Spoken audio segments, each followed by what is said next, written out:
ಪ್ರಕೃತಿಯಲ್ಲಿ ಕೆಲವು ಪ್ರಾಣಿಗಳನ್ನ ನೋಡಿದಾಗ ಕೆಲವು ನಗು ತರಿಸುವಂತೆ ಇರುತ್ತೆ, ಮತ್ತೆ ಕೆಲವು ಮಾತ್ರ ಬಹಳ ಪವರ್ಫುಲ್ ಆಗಿ ಕಾಣ್ತವೆ, ಇನ್ನು ಕೆಲವು ಬಹಳ ಮಿಸ್ಟೀರಿಯಸ್ ಆಗಿಯೂ ಕಾಣ್ತವೆ.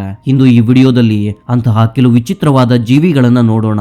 ನಾನು ಮಾಡುವ ಕಂಟೆಂಟ್ ಏನಾದ್ರೂ ನಿಮ್ಗೆ ಇಷ್ಟವಾದ್ರೆ ಮರೆಯದೆ ಒಂದು ಲೈಕ್ ಕೊಡಿ ಫ್ರೆಂಡ್ಸ್. ಅದೇ ರೀತಿ ನಮ್ಮ ಯೂಟ್ಯೂಬ್ ಚಾನಲ್ ಅನ್ನ ಈಗಲೇ ಸಬ್ಸ್ಕ್ರೈಬ್ ಮಾಡ್ಕೊಳ್ಳಿ. ಲೆಗ್ಲೆಸ್ ಲಿಜಾರ್ಡ್ ಅಂದ್ರೆ ಕಾಲುಗಳಿಲ್ಲದ ಜೀವಿ.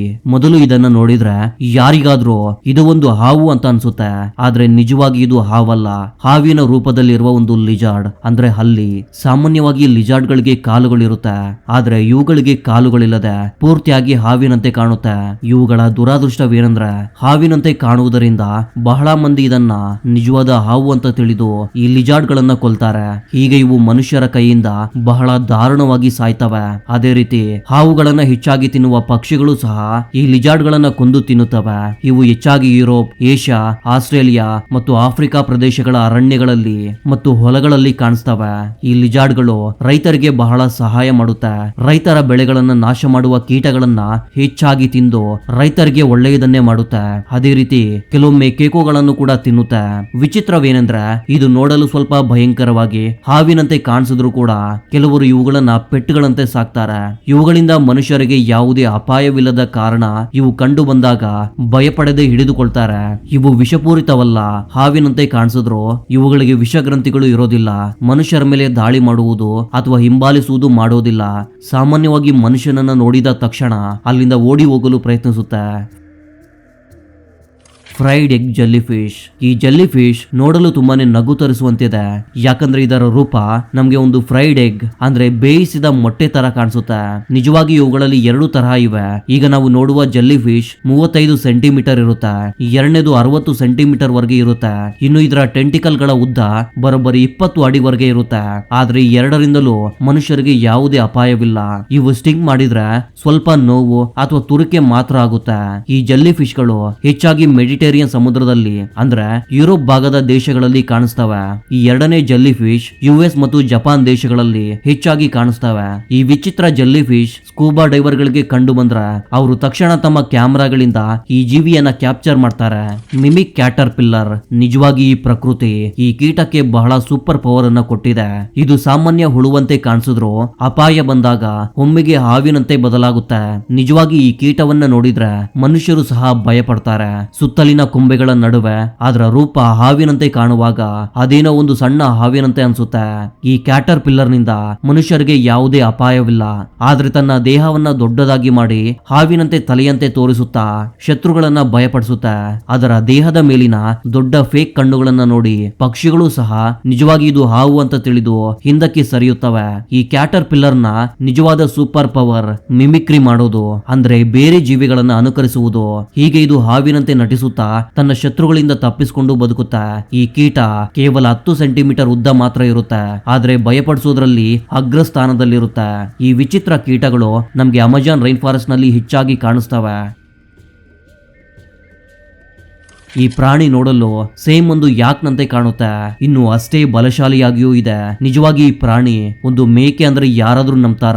ನಾವು ನೋಡುವ ಸಾಮಾನ್ಯ ಮೇಕೆಗಳಿಗೆ ಹಾಗೂ ಈ ಮೇಕೆಗಳಿಗೆ ಬಹಳ ವ್ಯತ್ಯಾಸವಿದೆ. ಪ್ರತಿದಿನ ನಾವು ನೋಡುವ ಮೇಕೆಗಳು 30 ರಿಂದ 60 ಕೆಜಿ ತೂಕವಿದ್ರೆ ಈ ಮೇಕೆಗಳು ಮಾತ್ರ ಬರೋಬ್ಬರಿ 180 ಕೆಜಿ ತೂಕವನ್ನ ಹೊಂದಿರುತ್ತೆ.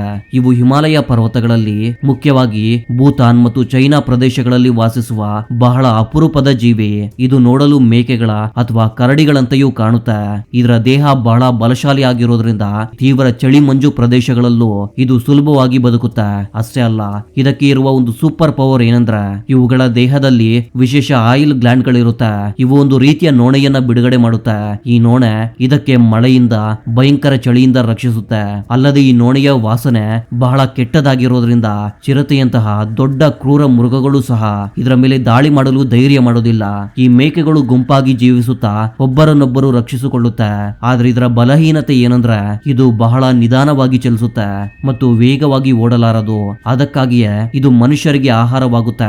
ಪಾಸ್ಮಿಡ್ಸ್, ಇವುಗಳನ್ನ ಸ್ಟಿಕ್ ಇನ್ಸೆಕ್ಟ್ ಅಂತಲೂ ಕರೀತಾರೆ. ಇವು ನೋಡಲು ಪೂರ್ತಿಯಾಗಿ ಒಂದು ಮರದ ಕೊಂಬೆಯಂತೆ ಅಥವಾ ಎಲೆಯಂತೆ ಕಾಣುತ್ತೆ. ಅದಕ್ಕಾಗಿ ಶತ್ರುಗಳು ಇವುಗಳನ್ನ ಅಷ್ಟು ಸುಲಭವಾಗಿ ಗುರುತಿಸಲಾರವು. ಇವು ಬಹಳ ಸೈಲೆಂಟ್ ಆಗಿರುತ್ತೆ. ಇವುಗಳಿಗಿರುವ ಕ್ಯಾಮೋಫ್ಲೇಜ್ ಅನ್ನುವ ಸೂಪರ್ ಪವರ್ ನಿಂದ ಶತ್ರುಗಳ ಕಣ್ಣುಗಳಿಂದ ಸುಲಭವಾಗಿ ತಪ್ಪಿಸಿಕೊಳ್ಳುತ್ತೆ. ಮಾಡುತ್ತೆ. ಅಂದರೆ ಇವು ಮರದ ಕೊಂಬೆಗಳ ಟೆಕ್ಸ್ಚರ್ ನೊಂದಿಗೆ ಬೆರೆತು ಹೋಗೋದ್ರಿಂದ ಇವುಗಳನ್ನ ಕಂಡು ಹಿಡಿಯುವುದು ನಮಗೂ ಬಹಳ ಕಷ್ಟವಾಗುತ್ತೆ. ಇವುಗಳಿಗೆ ಅಪಾಯ ಬಂದಾಗ ಒಮ್ಮೆಗೆ ಚಲಿಸದೆ ಒಂದು ಸ್ಟ್ಯಾಚ್ಯೂನಂತೆ ನಿಂತು ಬಿಡುತ್ತೆ. ಹೀಗೆ ಕೆಲವು ಗಂಟೆಗಳವರೆಗೂ ಇದು ಇರಬಲ್ಲದು. ಅದಕ್ಕಾಗಿ ಇವು ಹಗಲು ಹೀಗೆ ಚಲಿಸದೆ ಮರದ ಕೊಂಬೆಯಲ್ಲೇ ಇದ್ದು ರಾತ್ರಿ ಮಾತ್ರ ಎಲೆಗಳನ್ನ ತಿಂದು ಬದುಕುತ್ತೆ. ಇವುಗಳಿಂದ ಮನುಷ್ಯರಿಗೆ ಯಾವುದೇ ಅಪಾಯವಿಲ್ಲ. ಅದಕ್ಕಾಗಿ ಅಂತಹ ಕೀಟಗಳು ಕಂಡು ಬಂದಾಗ ಭಯಪಡದೆ ಹಿಡಿದುಕೊಳ್ತಾರೆ. ಇನ್ನು ಅಂತಹ ಕೀಟಗಳನ್ನ ಪೆಟ್ಗಳಂತೆಯೂ ಸಾಕ್ತಾರೆ. ಮುಖ್ಯವಾಗಿ ಜಪಾನ್ ಮತ್ತು ಯುರೋಪ್ ನಲ್ಲಿ ಸಾಕ್ತಾರೆ. ಆದ್ರೆ ಈ ಕೀಟಗಳಿಗೆ ಯಾವುದೇ ಅಪಾಯ ಅನಿಸಿದಾಗ ಮಾತ್ರ ಒಂದು ರೀತಿಯ ಕೆಟ್ಟ ವಾಸನೆಯ ದ್ರವವನ್ನ ಬಿಡುಗಡೆ ಮಾಡುತ್ತೆ. 30 ಸೆಂಟಿಮೀಟರ್ ಉದ್ದವಿರುವ ಈ ಕೀಟಗಳು ಬಹಳ ನಿಧಾನವಾಗಿ ಚಲಿಸುತ್ತೆ. ವೇಗವಾಗಿ ಓಡಿ ಹೋಗಲಾರವು. ಇನ್ನು ಇವುಗಳಿಗೆ ಯಾವುದೇ ಸಣ್ಣ ಗಾಯವಾದ್ರೂ ಬೇಗ ಸತ್ತು ಹೋಗುತ್ತೆ. ಇವು ಅರಣ್ಯಗಳಲ್ಲಿ ಎಲೆಗಳನ್ನ ತಿಂದು ಸಸ್ಯಗಳ ಬೆಳೆಗಳನ್ನ ಸಮತೋಲನಗೊಳಿಸುವಲ್ಲಿ ಪರಿಸರಕ್ಕೆ ಬಹಳ ಸಹಾಯ ಮಾಡುತ್ತೆ. ಈ ಕೀಟಗಳು ಭಾರತ, ಇಂಡೋನೇಷ್ಯಾ, ಆಸ್ಟ್ರೇಲಿಯಾ, ಆಫ್ರಿಕಾ ಮತ್ತು ಸೌತ್ ಅಮೆರಿಕಾ ದೇಶಗಳಲ್ಲೂ ಹೆಚ್ಚಾಗಿ ಕಾಣಿಸುತ್ತವೆ. ಹಾರ್ನ್ಡ್ ಸ್ಕ್ರೀಮರ್ ಈ ಪಕ್ಷಿ ಎಷ್ಟು ವಿಚಿತ್ರವಾಗಿ ಕಾಣುತ್ತೆಂದರೆ ಬೇರೆ ಯಾವ ಪಕ್ಷಿಗೂ ಇಲ್ಲದಂತೆ ಈ ಪಕ್ಷಿಯ ತಲೆ ಮೇಲೆ ಒಂದು ಸಣ್ಣ ಕೊಂಬಿನಂತಹ ಭಾಗ ಇರುತ್ತೆ. ಅದರಿಂದಲೇ ಈ ಪಕ್ಷಿ ಬಹಳ ಪಾಪ್ಯುಲರ್ ಆಗಿದೆ. ಅಪಾಯ ಬಂದಾಗ ಇದು ಎಂದಿಗೂ ಮೌನವಾಗಿರೋದಿಲ್ಲ. ಒಮ್ಮೆಗೆ ಗಟ್ಟಿಯಾಗಿ ಕೂಗುತ್ತಾ ಶತ್ರುಗಳನ್ನ ಭಯಪಡಿಸುತ್ತೆ. ಅದೇ ರೀತಿ ಇದರ ರೆಕ್ಕೆಗಳ ಬಳಿ ಇರುವ ಸಣ್ಣ ಶಾರ್ಪ್ ಭಾಗದಿಂದ ಮನುಷ್ಯರ ಮೇಲೂ ದಾಳಿ ಮಾಡಬಲ್ಲದು. ಯಾರಾದ್ರೂ ಹತ್ತಿರ ಬಂದರೆ ರೆಕ್ಕೆಗಳನ್ನ ದೊಡ್ಡದಾಗಿ ಬಿಚ್ಚಿ ಕಾಣಿಸುತ್ತಾ ವಾರ್ನಿಂಗ್ ಅನ್ನ ಕೂಡ ಕೊಡುತ್ತೆ. ಇದಕ್ಕೆ ಸೂಪರ್ ಪವರ್ ಏನಂದ್ರೆ ಪ್ರಪಂಚದಲ್ಲೇ ಅತ್ಯಂತ ಶಬ್ದವಾಗಿ ಕೂಗಬಲ್ಲ ಪಕ್ಷಿಗಳಲ್ಲಿ ಇದು ಕೂಡ ಒಂದಾಗಿರೋದು. ಇದರ ಕೂಗು ಬಹಳ ದೂರದವರೆಗೆ ಕೇಳಿಸುತ್ತೆ. ಇನ್ನು ಇದು ಬಹಳ ಅಗ್ರೆಸಿವ್ ಆಗಿಯೂ ಇರುತ್ತೆ. ಇತರ ಪಕ್ಷಿಗಳೊಂದಿಗೆ ಇದು ಬೆರೆಯೋದಿಲ್ಲ. ಅದಕ್ಕಾಗಿ ಈ ಪಕ್ಷಿಗಳನ್ನ ಸಾಕುವುದು ಸಹ ಬಹಳ ಅಪರೂಪ. ಇದು ದಕ್ಷಿಣ ಅಮೆರಿಕಾದ ಬ್ರೆಜಿಲ್, ವೆನಿಜುಲಾ, ಕೊಲಂಬಿಯಾ ಹಾಗೂ ಮುಂತಾದ ದೇಶಗಳಲ್ಲಿ ಹೆಚ್ಚಾಗಿ ಕಾಣಿಸುತ್ತೆ. ಈ ಪಕ್ಷಿಗಳು ಸುಮಾರು 2 ರಿಂದ 4 ಕೆಜಿ ತೂಕವಿರುತ್ತೆ. ಅದೇ ರೀತಿ ಇವು ನೀರಿನ ಸಸಿಗಳನ್ನ ಹೆಚ್ಚಾಗಿ ತಿಂದು ಈ ಎಕೋಸಿಸ್ಟಮ್ ಬ್ಯಾಲೆನ್ಸ್ ನಲ್ಲೂ ಉಪಯೋಗಕ್ಕೆ ಬರುತ್ತೆ. ಇವು ಹೊರಗೆ ನೋಡಲು ಅಮಾಯಕವಾಗಿ ಪ್ರಶಾಂತವಾಗಿ ಕಾಣುತ್ತೆ. ಆದ್ರೆ ಅಪಾಯ ಹತ್ತಿರ ಬಂದರೆ ತಕ್ಷಣ ರಿಯಾಕ್ಟ್ ಆಗುವ ಹೈ ಅಲರ್ಟ್ ಮಾಸ್ಟರ್ ಅಂತ ಹೇಳಬಹುದು. ಫಿಶ್ ಸ್ಕೇಲ್ ಗೆಕ್ಕೋ ಇದು ನೋಡಲು ಒಂದು ಸಣ್ಣ ಹಲ್ಲಿಯಂತೆ ಕಾಣುತ್ತೆ. ಆದ್ರೆ ಇದರ ಚರ್ಮ ಒಂದು ಮೀನಿನ ಚರ್ಮದಂತೆ ಮಿನುಗುತ್ತಾ ಬಹಳ ವಿಚಿತ್ರವಾಗಿ ಕಾಣುತ್ತೆ.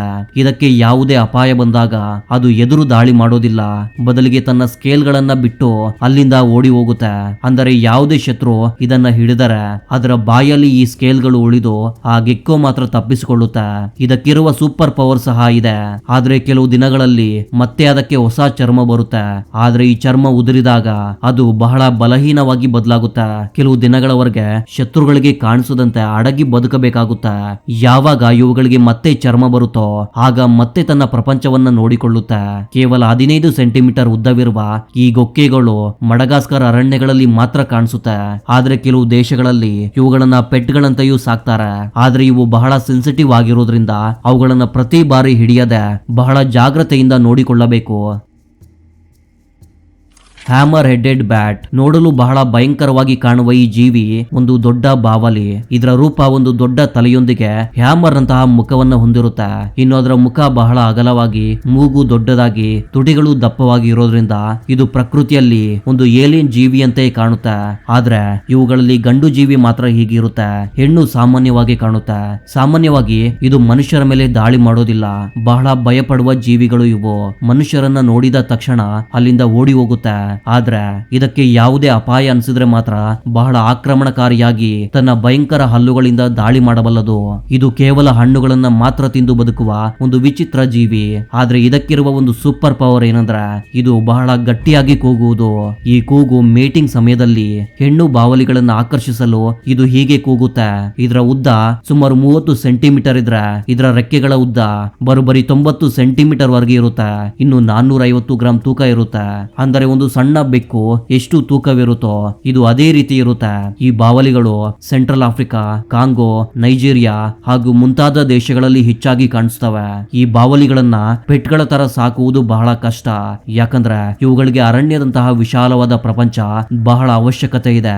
ಆಗಲೇ ಇವು ಬಹಳ ಸ್ವತಂತ್ರವಾಗಿ ಬದುಕಬಲ್ಲವು.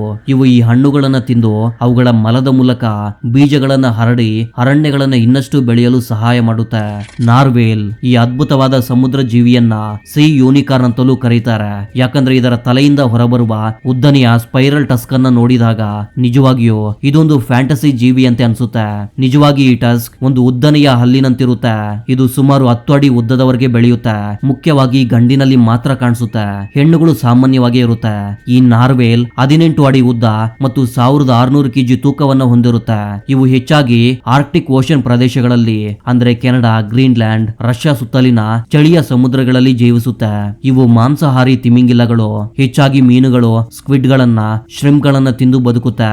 ಇದರ ರೂಪ ನೋಡಲು ಇಷ್ಟೊಂದು ಭಯಂಕರವಾಗಿ ಕಾಣಿಸುತ್ತೆ. ಆದ್ರೆ ಇದು ಮನುಷ್ಯರ ಮೇಲೆ ಯಾವುದೇ ಕಾರಣಕ್ಕೂ ದಾಳಿ ಮಾಡೋದಿಲ್ಲ. ಇದಕ್ಕಿರುವ ಸೂಪರ್ ಪವರ್ ಏನಂದ್ರೆ ಇದು ಸಮುದ್ರಗಳಲ್ಲಿ ಬರೋಬ್ಬರಿ 1500 ಮೀಟರ್ ಆಳಕ್ಕೆ ಡೈವ್ ಮಾಡಿ ತನ್ನ ಆಹಾರವನ್ನ ಹುಡುಕಬಲ್ಲದು. ಇನ್ನು ಇವುಗಳನ್ನ ಪೆಟ್ಗಳಂತೆ ಸಾಕುವುದು ಅಸಾಧ್ಯ. ಇವುಗಳ ಜೀವನವೆಲ್ಲ ಈ ಚಳಿಯ ನೀರಿನಲ್ಲೇ ಕಳೆಯುತ್ತೆ. ಐಸ್ ನಡುವೆ ಸ್ಟೀಮ್ ಮಾಡುತ್ತಾ ಎಕ್ಸ್ಟ್ರೀಮ್ ಕಂಡೀಷನ್ ಅಲ್ಲೂ ಸರ್ವೈವ್ ಆಗಬಲ್ಲವು. ಇದಕ್ಕಿಂತ ಹೆಚ್ಚು ಸ್ಪೆಷಲ್ ಎಬಿಲಿಟಿ ನಿಜವಾಗಿ ನಾರ್ವೇಲ್ ಗಳನ್ನ ಪ್ರಕೃತಿ ನಮಗೆ ಕೊಟ್ಟ ಒಂದು ರೇರ್ ವಂಡರ್ ಅಂತ ಹೇಳಬೇಕು. ಓಕೆ ಫ್ರೆಂಡ್ಸ್, ಈ ವಿಡಿಯೋ ಇಷ್ಟವಾದ್ರೆ ಒಂದು ಲೈಕ್ ಮಾಡಿ ಮತ್ತು ನಮ್ಮ ಯೂಟ್ಯೂಬ್ ಚಾನಲ್ ಅನ್ನ ಈಗಲೇ ಸಬ್ಸ್ಕ್ರೈಬ್ ಮಾಡ್ಕೊಳ್ಳಿ. ಇದೇ ರೀತಿಯ ಮತ್ತೊಂದು ಇಂಟ್ರೆಸ್ಟಿಂಗ್ ಆದ ವಿಡಿಯೋದ ಜೊತೆಗೆ ಮತ್ತೆ ಸಿಗೋಣ. ಅಲ್ಲಿವರೆಗೂ ಜೈ ಹಿಂದ್, ಜೈ ಕರ್ನಾಟಕ.